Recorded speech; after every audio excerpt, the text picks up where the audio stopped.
Hello everyone, আসসালামু আলাইকুম। কেমন আছেন? আশা করি ভালো আছেন। আমি এখানে গোলসে মাছ কেটে কুটে ধুয়ে পরিষ্কার করে নিব। মাছগুলো আমি কাটার জন্য নিয়ে নিচ্ছি।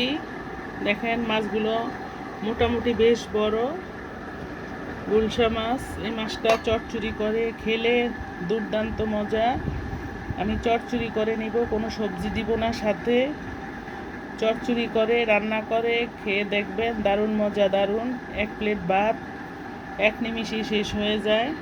তাহলে আমার সাথে থাকুন, দেখতে থাকুন, কোথাও যাবেন না। দর্শক, আমি মাছগুলো কেটে কুটে ধুয়ে পরিষ্কার করে লবণ হলুদ মাখিয়ে রেখে দিয়েছি 15-20 মিনিটের জন্য। এখন হচ্ছে আমি চুলার কাছে চলে আসছি, রান্নাটা বসিয়ে দিব। আমি এখন রান্নাটা বসিয়ে দিচ্ছি চুলায় কড়াই, দিচ্ছি তেল। এখন মশলাগুলো সব দিয়ে দিব। আমি এটা গুলশা মাছটা আমি চচ্চড়ি করে নিব, মানে বুনা বুনা করব, ঝোল রাখবো না। দেখেন আমি কিভাবে রান্না করি। এখানে হচ্ছে রসুন পেঁয়াজ আমি দিয়ে দিচ্ছি। আমি আদা দিব না এই মাছের সাথে, এটা ছোট মাছ, এটার সাথে আদা দিলে খেতে ভালো লাগবে না। দিলেও একটু দেওয়া যায়, একদম সামান্য করে একটু দেওয়া যায়।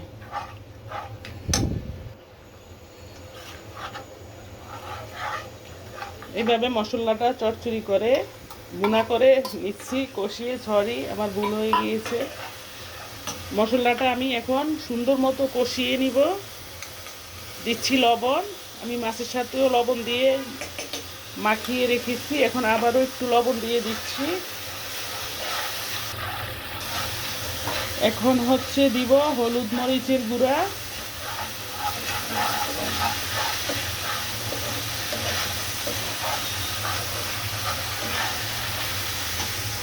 দিচ্ছি হলুদের গুঁড়া, দিচ্ছি মরিচ, আমি কাঁচা মরিচও দেব, দিচ্ছি গুঁড়া মরিচের গুঁড়ো। তারপরে হচ্ছে একটু নেড়ে চেড়ে, যাতে মশলাটা না পুড়ে যায়, একটু পানি দিয়ে দিব। এই মাছের সাথে একটু ধনিয়ার গুঁড়া দিলেও সুন্দর একটা ফ্লেভার আসতো, খেতেও ভালো লাগতো, কিন্তু আমার কাছে ধনিয়ার গুঁড়া নেই। আমার বাসায় না একদম ধনিয়ার গুঁড়াটা আনতেই চায় না। আর আব্বু খেতে পছন্দ করে না, বলে যে তরকারির রং নষ্ট করে দেয়, কালারটা নষ্ট করে দেয়, এবং খেতেও নাকি তার কাছে ভালো লাগে না, আর গ্যাস্ট্রিকের অনেক প্রবলেম হয়। তাই উনি ধনিয়ার গুঁড়া একদম বাসার কাছে আনি না বলতে গেলে। এই মাছের সাথে একটু ধনিয়ার গুঁড়া দিলে সুন্দর একটা ফ্লেভার বের হতো। মশলাটা কষিয়ে নিচ্ছি, সাথে থাকুন, দেখতে থাকুন। মশলাটা আমার কষানো সুন্দর মতো আমি কষিয়ে নিচ্ছি, একদম তেল উপরে বেশি উঠেছে দেখেন।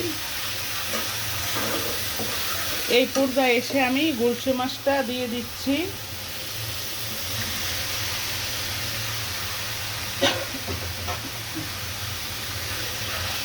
দিয়ে নেড়ে চেড়ে কিছুক্ষণ নেড়ে চেড়ে মাছটা দিয়ে কষিয়ে নেব, যাতে করে মশলাটা মাছের ভিতরে ঢুকে যায়। এটাকে অনেকে গুলশে মাছ বলে, অনেকে ট্যাংরা মাছ বলে, অনেকে আমাদের দেশে আবার গুঞ্জা মাছ, মানে পুকুরে হয়, নদীতে হয়, খালে বিলে হয় এই মাছটা।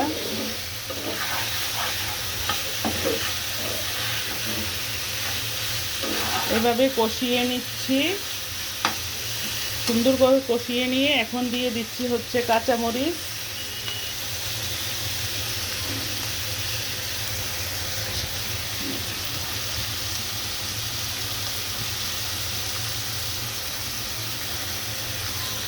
কাঁচামরিচ দিচ্ছি পানি ঝোলের জন্য, সামান্য করে একটু পানি দিয়ে দিচ্ছি, কারণ এটা হবে চচ্চড়ি হবে, এটা ঝোল রাখা হবে না, অল্প করে ঝোল রাখবো আর কি, একদম সামান্য করে মাখো মাখো করে।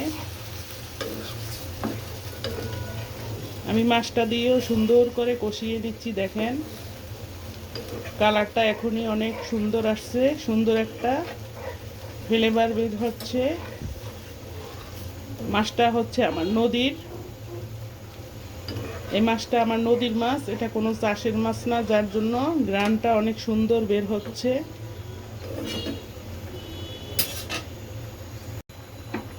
এই পর্যায়ে এসে হচ্ছে আমি মাছের ডিম ছিল, মাছের পেটের ভিতরে অনেক ডিম ছিল, ডিমগুলো আমি দিয়ে দিচ্ছি। আমি ডিমগুলো আলাদা করে নিচ্ছি। অনেকে করে কি মাছের সাথে ডিম রেখে দেয়, ওই মাছটা ধুইতে না অনেক দোয়াই হয় না, ধুইতে গেলে তো ডিম থাকেই না ভিতরে, সব ডিম বের হয়ে যায়, পানির সাথে চলে যায়। তাই আমি ডিমগুলো আলাদা করে নিচ্ছি, কারণ আমি মাছ ধুই অনেকক্ষণ টাইম নিয়ে। মাছ যত সুন্দর করে ধুবেন ততই খেতে অনেক সুস্বাদু হয়, টেস্ট বাড়ে। আর ডিম থাকলে ভিতরে ডিম সহ যদি আমি ধুইতে যাই তাহলে মাছগুলো ধোয়া হবে না, খেতে গন্ধ লাগবে এবং টেস্টটাও আসবে না। তাই ডিমগুলো বের করে দিচ্ছি। এখন হচ্ছে ডিমগুলো দিয়ে দিচ্ছি, আর হচ্ছে দিব ধনিয়া পাতা। প্রায় হয়ে আসছে আমার মাছটা। এই পর্যায়ে এসে আমি ধনিয়া পাতা দিচ্ছি। এই সমস্ত মাছের সাথে ধনিয়া পাতাটা দিলে সুন্দর একটা ফ্লেভার বের হয়, তাই আমি ধনিয়া পাতা দিচ্ছি। আমি সামান্য করে একটু জিরা বাটাও দিয়েছি, একদম অল্প করে। একটু নেড়ে চেড়ে দিচ্ছি। এই হচ্ছে আমার গুলশে মাছ চচ্চড়ি, সাথে ডিমগুলো দিয়ে দিচ্ছি। আরও কিছুক্ষণ চুলা রাখতে হবে, সাথে থাকুন, কোথাও যাবেন না। চ্যানেলটা সাবস্ক্রাইব করে দিবেন, যদি ভালো লেগে থাকে শেয়ার করে দিবেন, বেল বাটন দিয়ে অন করে দিবেন, প্লিজ প্লিজ, আপনাদের কাছে অনুরোধ। মাছ রান্না আমার কমপ্লিট, রান্না শেষ। দেখেন কালারটা জাস্ট ওয়াও আসছে, দারুণ দারুণ একটা কালার এসেছে, সুন্দর একটা খুশবু বের হচ্ছে। মাশাআল্লাহ, আশা করি খেতেও ভালো লাগবে। তাবারাকাল্লাহ। আমার ভিডিওটা এখানেই শেষ করছি। সবাই ভালো থাকেন, সুন্দর থাকেন, আল্লাহ পাক ভালো রাখুক। আসসালামু আলাইকুম।